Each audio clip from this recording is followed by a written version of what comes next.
Hello everyone, welcome to the weekly update video for the 11th of July, and we'll get straight into it. So the first thing I was going to talk about briefly was the next BVI virtual event.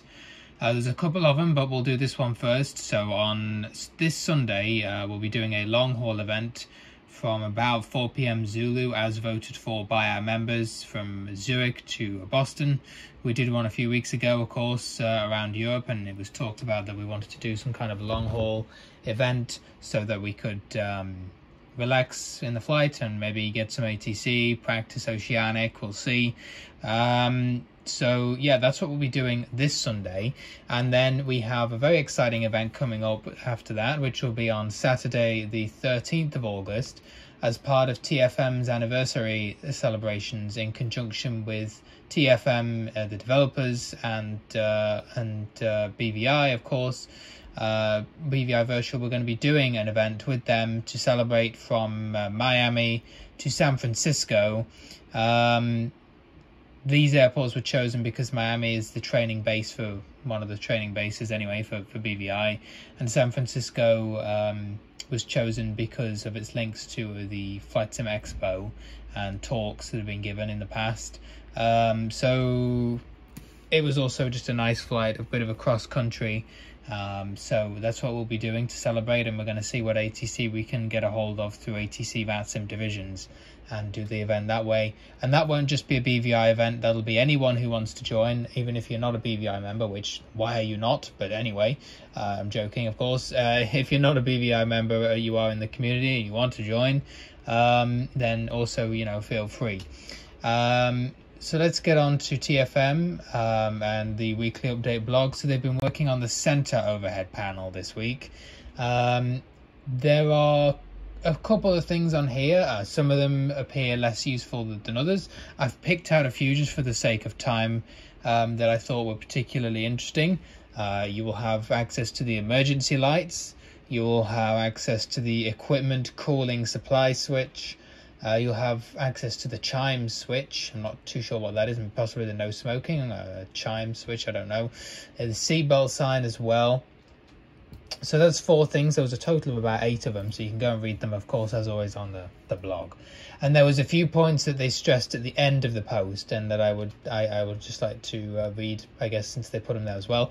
The first bullet point says, TFM is owned and developed by Jason Fair and Andy Borka.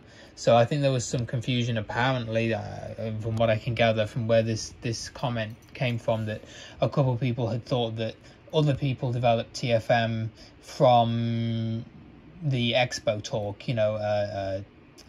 Sarah gave an expo talk, and some people, I guess, thought that she was involved in developing it. So from what I gather, that is why that comment was included, just to confirm that it's Andy and Jason. I mean, obviously we all knew that anyway, really. If you are in the mainstream community, I'm not too sure how someone managed to get tangled up there, but anyway. And the other point says, the preview versions are used at your own risk. Neither of us will take responsibility for their effect on pilots' flights. So the preview builds, and I'll touch on this, are working in terms of the core functionality, but especially the panels. They are being worked on, over time, and so there are going to be switches that aren't quite working. I know we've found some things with the ground power switch and things over the past week, and an APU, which turned out some of the APU switches that we were looking for were on another panel that hasn't yet been done. So not everything's been done. Some of the switches are a little bit buggy. That's the whole point of having a preview. And Andy and knows the issues surrounding any bugs that have so far been found, and will be fixing them if he hasn't already, to be honest with you. But yeah, don't expect that, as always, the preview is going to work flawlessly. That's just how it goes, and this is provided more for testing purposes. If you're trying to use it to complete a full flight, well, that is really putting something else into the mix, and you may well find you end up having issues. We're going to talk about it. I don't really want to talk about it. MSFS. Then the beta came out for Sim Update 10 a couple of days ago, and the long and short of it is that they made things worse. It's even more difficult now to choose a gate than it was. There's really no major improvements with the world map then, or the settings. Even with the controller, things seem to be more difficult than they were. Never mind the issues we have with keyboard usage. It's pretty much getting beyond a joke with MSFS. I really don't take it seriously at this point. You know, I know some people may do and really enjoy flying in it, but personally, MSFS is a visual sim. That's all it is. And since we can't enjoy the visuals, it's a piece of junk. They are leading us down a garden path. They have been for so long. This line that they're going to be fixing things, there's going to be accessibility, is just a bit of a joke. They're clearly not testing anything. If they had, they would have found these issues. We are here, we want to work constructively with them, but beyond that, I know Josh has submitted feedback, so hopefully they'll look at it, but I really, you know, at this point, I can't say that anyone should be purchasing it, and I really don't want to give it the airtime that it deserves, so that's why I put it at the end of the video, to be honest with you. And until they fix it, I'm really not interested. They did add some reading of some cockpit instrumentation by the sounds of it, but the issue is, of course, given how difficult it is just to even load into a damn plane and load up your flight plan and then whatever, it's really you know, there's more important things that need to be dealt with before we even start to consider that. And finally, I just wanted to end off on a quick note, because I know many of you saw it in my previous full flight video, about the usage of Pro ATC.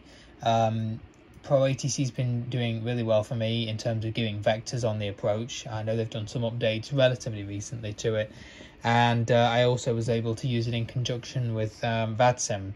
So if you put Pro ATC on COM 1 and you put your VATSIM on COM 2, you're able to listen to Unicom, for example, and fly with Pro ATC, which, if you're looking for ATC that can actually follow procedures, Pro ATC is very good at doing that, and giving approach vectors. Of course, we all know, though, that it has its shortcomings with sort of providing ambience and voices. It's not really a strong point, but in terms of being able to follow procedures, it's actually relatively good. And for those approaches where you have tight turns and things, of course, with, you know, some of the info that TFM is now providing with regard to where the localizer and glide slope are actually at, it is possible to self-vector yourself, and it is also possible to use Pro ATC to vector you in. Perhaps Pro ATC does it slightly more efficiently, who knows, but just to say, yeah, you can use Pro ATC with VATSIM if you want. It's a bit of a pain in terms of the fact you have to switch comms whenever you want to make an announcement on VATSIM, but it is definitely doable, and it can be invaluable on some of these more difficult approaches where you have these tight turns over short distances, especially in heavier aircraft like the 747. Alright, that's going to do it. I hope you enjoyed. It has been useful, and we'll see you in the next one.